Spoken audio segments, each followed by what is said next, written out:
This is Fresh Air. I'm Terry Gross. My guest is musician, songwriter, and singer Polly Jean Harvey, who's also known as PJ Harvey. She was named Rolling Stone's Best New Artist in 1992 and Artist of the Year in 95. In 2001, her band won England's top music award, the Mercury Prize. She's just released her 8th album called Let England Shake. Harvey has said that she dislikes repeating herself, and this album takes her in a new direction. She's written many songs about love and obsession. Let England Shake features her new songs about war and about her country, England. Musically, she's drawn on folk ballads and rock in ways similar to Nick Cave, who she's collaborated with, and Richard Thompson. Before we talk, let's start with a song from Let England Shake. This is The Words That Maketh Murder. Harvey is featured on auto harp and saxophone as well as vocals.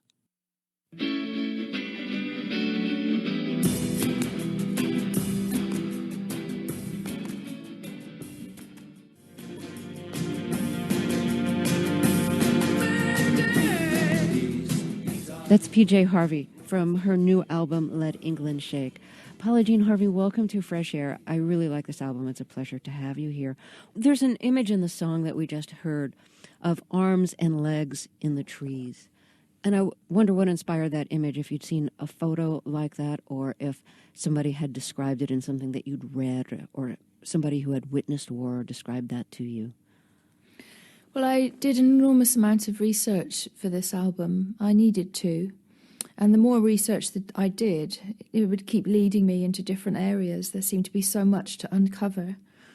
And much of the most valuable research that I did came from first-hand accounts, from the eyewitness, from the person on the ground, whether that person was a soldier, and regardless of either side of what was the action that was taking place, or whether it was a civilian, again, on either side. It was those first-hand accounts that I drew upon most. You have a big range in your singing voice. Some of your songs are really deep. Some of them, by deep I mean in a low range, and some of them are in a high range.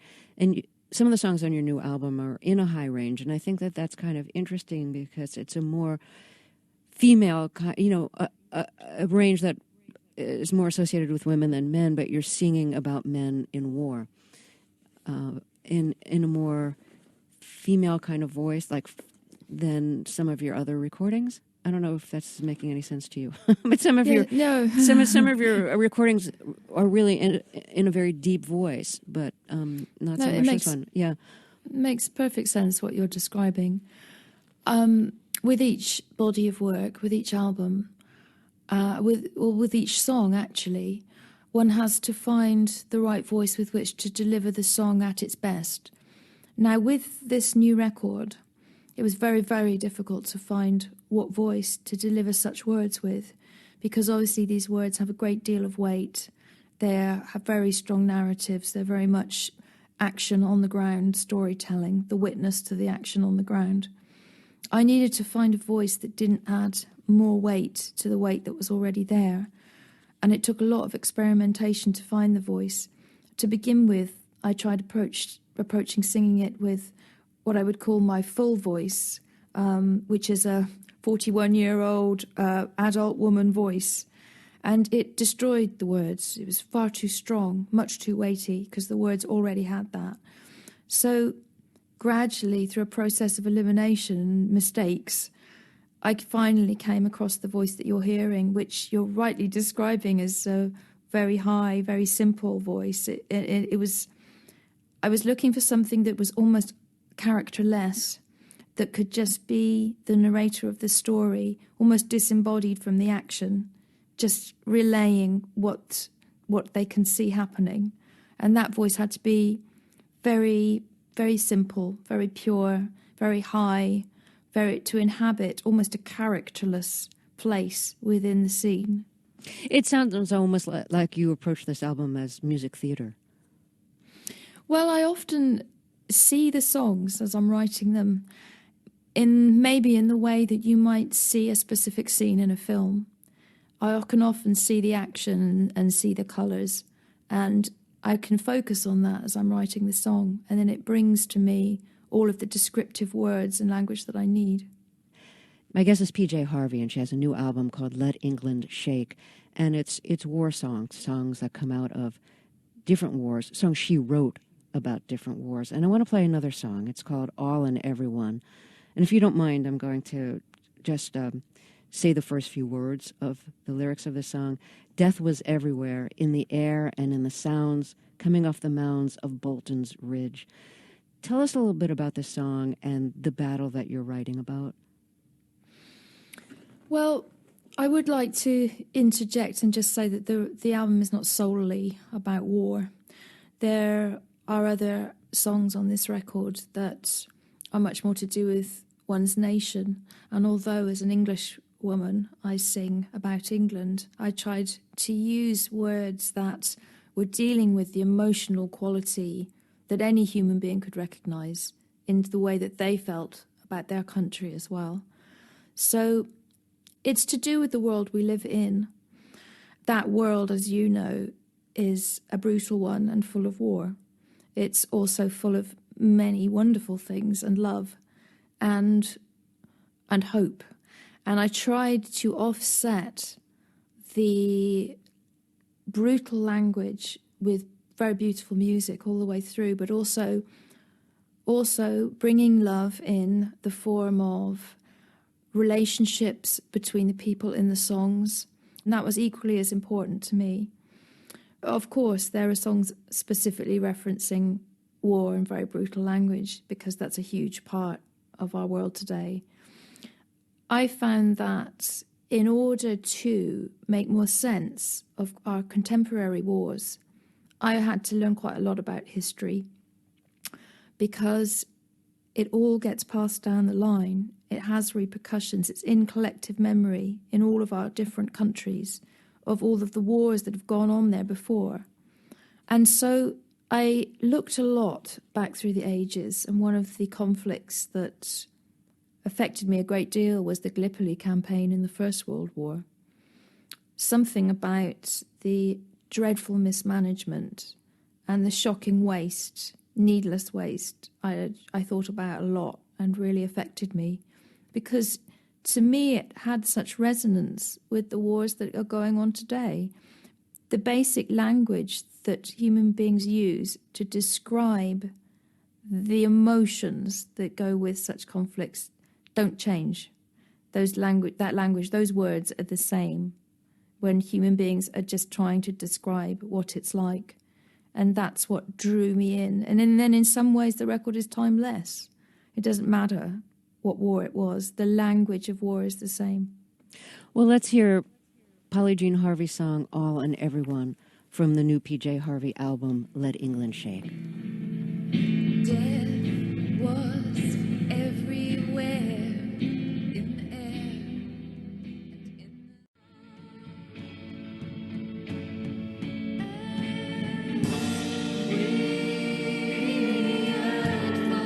That's All and Everyone from PJ Harvey's new album Let England Shake.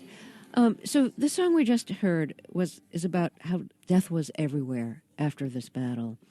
And I know your mother is or was a sculptor, your father a stonemason. Correct me if I have that wrong. Is it right that one of them made tombstones? Well, my father and mother have most of their lives quarried stone. There's a specific quarry in Somerset in England called Ham Hill, and this quarry range has a very particular type of stone. And there's only 2 different people that quarry this. And it goes throughout the world. It goes to many different countries because it's a unique stone. They've quarried this particular stone for the last 40 years, I think. So they work in that together. And quarrying stone, that's a matter of actually hacking it out of the ground. Enormous quarry faces and huge blocks of stone come out of there. And out of that, the stone is broken down for housing, paving, house names, tombstones, fireplaces. And there are many different workers at all different levels. Some of them are cutting the huge blocks out of the ground, and others are slicing down the stone. And others are engraving, letter cutting into it. My mum does a lot of letter cutting. She also does more sculptural pieces. Often people want something carved into a headstone or into a fireplace, which can be quite detailed. Now, you grew Yes. up on a farm, didn't you? I grew up on a small holding. I wouldn't say it was a farm because my dad's primary occupation is stone quarrying. But we did have animals, and we lived off our animals, and my mother and father still do. What kind of animals? Sheep, cattle, chickens. Oh, wow. So you grew up in a Ducks. pretty rural place in Yes. England. Yes, yeah. So how were you exposed to music? What was in your parents' record collection? I imagine you weren't going to a lot of concerts growing up in rural England with a lot of animals? No, quite the opposite. I was going to concerts all the time. Seriously? Yes, because my mother and father are very involved with music. It's completely part of their soul. And they have an incredible record collection, all vinyl, of some of the best artists, in my eyes, that you can come across. I mean, people like Howling Wolf, Bob Dylan, the Rolling Stones, John Lee Hooker, Nina Simone, Captain Beefheart. All of these artists were what I grew up listening to every day of my life. And there's a very healthy music scene in the West Country of England where I grew up. Many people, not just my mother and father, were involved in bringing a lot of bands to play in our local areas. And often there would be bands staying at my house. Every weekend there was live music to go and see. No so kidding. I grew up. Really? Who stayed at your house? Many different bands from the London era in the early 80s. A lot of rhythm and blues bands, Juice on the Loose, Diz and the Doormen, bands that you wouldn't be familiar with, but at that time were big on the scene. And bands like Rocket 88, which was Ian Stewart's jazz formation, Ian Stewart being often termed as the sixth Rolling Stone. But he was a great friend of my mum and dad's, and he had some wonderful bands. Rocket 88 was one, of which Charlie Watts played in quite often. And they would stay at our house as well. So when you were listening to, for instance, Howlin' Wolf, the great blues singer, he's from another era. He's from another country. And, African-American music. What did you relate to about his music as a young girl growing up in rural England? Well, it's very hard to put into words, and this is where I constantly struggle trying to describe music in words. But the best I could do is to say the soul, the spirit of it, touched my soul and spirit in a way that I felt understood and understood it. And I can't describe it better than that. I thought I'd play a recording of yours from 1995, a great recording called To Bring You My Love. And I feel like I hear Howlin' Wolf and other blues singers in this. What do you think? I think you're absolutely right. Good. I'm so glad you think that. Okay, so we should hear it. Do you want to say anything about singing this? This voice is so different than the one we've been hearing from your new album. It's a real guttural voice. It sounds like you've met the devil. Well, again, like I said earlier in the interview, for each song, I take that song individually and I look at what is the best way for me to deliver this song to its maximum strength. And that was the voice that I uncovered that this song needed to be delivered with. Okay, so this is PJ Harvey in 1995, To Bring You My Love. I was born